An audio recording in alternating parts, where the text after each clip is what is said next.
So the next activity that we will focus here is called system testing. System testing means testing system as a whole. System testing का मतलब है किसी भी system को completely as a whole test करना.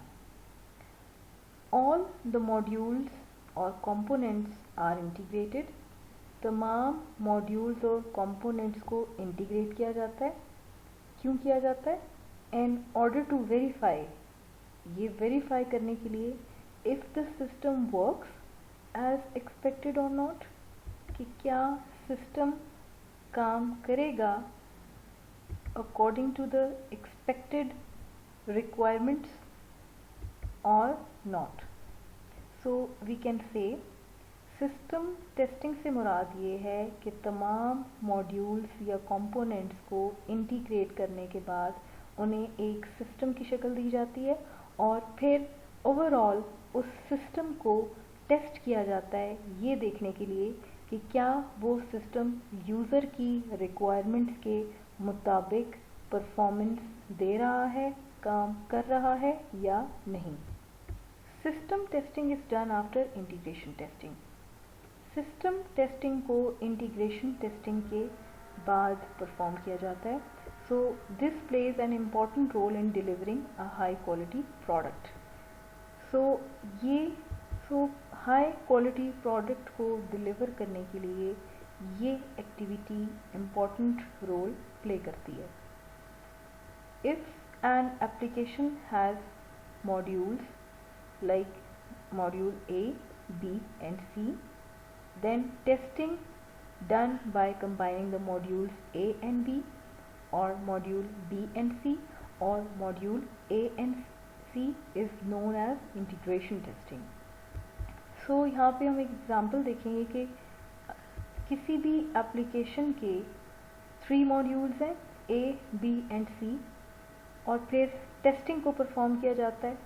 कैसे perform किया जाता है? मॉड्यूल्स को कंबाइन करने के बाद ए को बी से कंबाइन करके, बी को सी से कंबाइन करके और ए को सी से कंबाइन करके, और जो टेस्टिंग हम परफॉर्म करेंगे that is called integration testing. Integrating all the 3 modules and testing it as a complete system is termed as system testing. तमाम मॉड्यूल्स को इंटीग्रेट करने के बाद जब हम उसको एक कंप्लीट सिस्टम की शक्ल देंगे तो उस कंप्लीट सिस्टम को टेस्ट करने के लिए जो टेस्टिंग एक्टिविटी हम परफॉर्म करेंगे that will be called the system testing. So according to this picture, जो एप्लीकेशन हम डिस्कस कर रहे थे उस एप्लीकेशन के 3 मॉड्यूल्स थे, module A, module B and module C. इन तीनों मॉड्यूल्स को कंबाइन करने के बाद अब जो टेस्टिंग एक्टिविटी हम परफॉर्म करेंगे that testing activity is called system testing. So अब यहाँ पे हम सिस्टम टेस्टिंग की कोई एग्जांपल को देख लेते हैं. A car manufacturer does not produce the car as a whole. कभी भी कोई कार मैन्युफैक्चरर जो है वो कार को एज अ होल प्रोड्यूस नहीं करता. Each component of the car is manufactured separately. Her component को separately manufacture किया जाता है. कार के हर यूनिट को, component को, मॉड्यूल को अलग से manufacture किया जाता है. जैसे कि सीट्स को अलग manufacture किया जाता है, स्टेयरिंग को अलग किया जाता है, मिरर को, ब्रेक को, केबल को, इंजन को, कार के फ्रेम को और व्हील्स वगैरह को. So after manufacturing each item, it is tested independently. After manufacturing the seat, steering, mirror, brake, cable, engine, car frame and wheels, her component को individually test किया जाता है. And this type of testing is called unit testing.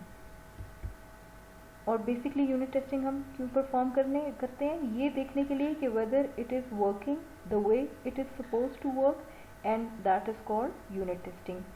कि क्या ये जो हमारे components हैं कि क्या ये ठीक उसी तरीके से काम कर रहे हैं जिस मकसद के लिए इनको डिज़ाइन किया गया है, जिस मकसद के लिए इनको मैन्युफैक्चर किया गया है.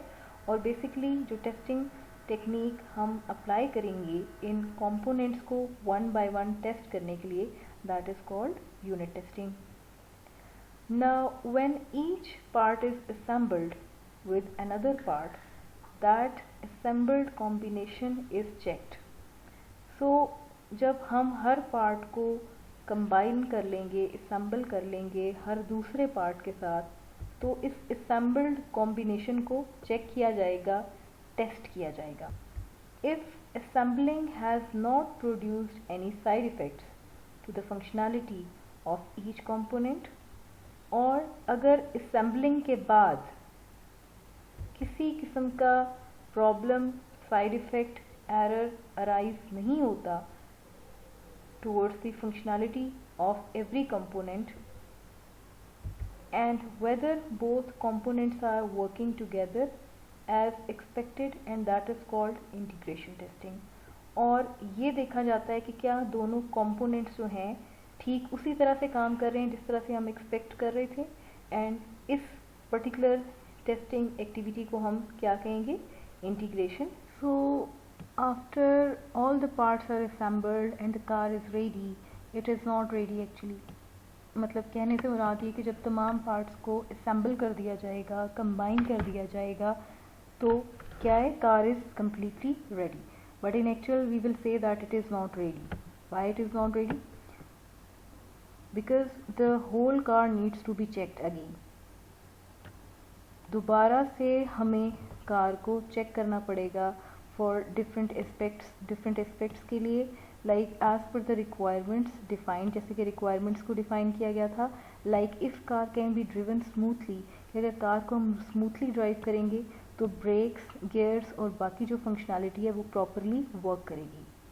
Car does not show any sign of tiredness after being driven for 2500 miles continuously.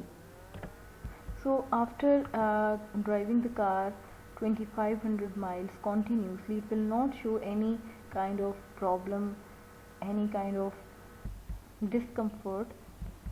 The color of the car is generally accepted and light. Car can be driven on any kind of roads, like car को हम किसी भी तरह की road conditions पे drive कर सकते हैं, स्मूथ है, रफ है, स्लोपी है, स्ट्रेट है, and this whole effort of testing is called basically the system testing. Car के डिफरेंट पार्ट्स को असेंबल करने के बाद देयर इज़ अ नीड कि हम कार को एज अ होल टेस्ट करें, और एज अ होल टेस्ट करने के लिए हम बेसिकली उन तमाम सेट ऑफ रिक्वायरमेंट्स को कंसीडर करेंगे जो यूज़र ने डिफ़ाइन की थी. यूज़र की डिफ़ाइंड रिक्वायरमेंट्स में क्या था कि कार को स्मूथली जब भी हम ड्राइव करेंगे तो उसमें ब्रेक्स, गियर्स और बाकी जो फंक्शनैलिटी है वो प्रॉपर होनी चाहिए, और after driving the car 2500 miles किसी तरह का प्रॉब्लम आपकी कार शो नहीं करती, और जो कार का कलर है वो जनरली एक्सेप्टेबल है, और कार जो है किसी भी तरह की रोड कंडीशंस पे हम इजीली ड्राइव कर सकते हैं, चाहे वो स्मूथ हो, रफ हो, स्लोपी हो, स्ट्रेट हो. तो this whole effort of testing is basically called system testing, and it has nothing to do with the integration testing. और सिस्टम टेस्टिंग का इंटीग्रेशन टेस्टिंग के साथ कोई ताल्लुक नहीं है. So it is performed when integration testing is completed. So system testing को हम कब परफॉर्म करेंगे, जब हम इंटीग्रेशन टेस्टिंग को कंप्लीट कर लेंगे. सो it is mainly a black box type testing. Basically जो टेस्टिंग टेक्निक हम सिस्टम को टेस्ट करने के लिए परफॉर्म करेंगे, that is black box testing. और ब्लैक बॉक्स टेस्टिंग में हम किसी भी सिस्टम या सॉफ्टवेयर के एक्सटर्नल स्ट्रक्चर को टेस्ट करते हैं. और एक्सटर्नल स्ट्रक्चर में क्या है कि हम उसके डिफरेंट फंक्शंस को क्या करते हैं, यूज़ करते हैं, इनपुट्स देते हैं, और रिलेटेड आउटपुट्स को चेक किया जाता है कि whether they are according to the defined requirements और not. So basically this testing evaluates the working of the system. हम इस टेस्टिंग एक्टिविटी के थ्रू सिस्टम की वर्किंग को जज कर सकते हैं, एवेलुएट कर सकते हैं, एग्जामिन कर सकते हैं from a user point of view, user के पॉइंट ऑफ व्यू से, with the help of specification document. किसकी मदद से? हमारे जो स्पेसिफिकेशन डॉक्यूमेंट है जिसमें हमने तमाम रिक्वायरमेंट्स को स्पेसिफाई किया हुआ है, उनको सामने रखते हुए हम सिस्टम की वर्किंग को एवेलुएट कर सकते हैं. It does not require any internal knowledge of the system. System testing के लिए उस पर्टिकुलर सिस्टम की इंटरनल नॉलेज की हमें ज़रूरत नहीं होती, लाइक द डिज़ाइन कैसा है उस सिस्टम का, स्ट्रक्चर कैसा है कोड का, वगैरह वगैरह की जो इंटरनल इन्फॉर्मेशन है वो हमें रिक्वायर्ड नहीं है। So it contains functional and non functional areas of application और प्रोडक्ट। सिस्टम टेस्टिंग में हमारे सॉफ्टवेयर की तमाम फंक्शनल रिक्वायरमेंट्स और नॉन फंक्शनल जो रिक्वायरमेंट्स हैं वो हमारे प्रोडक्ट का पार्ट होती हैं।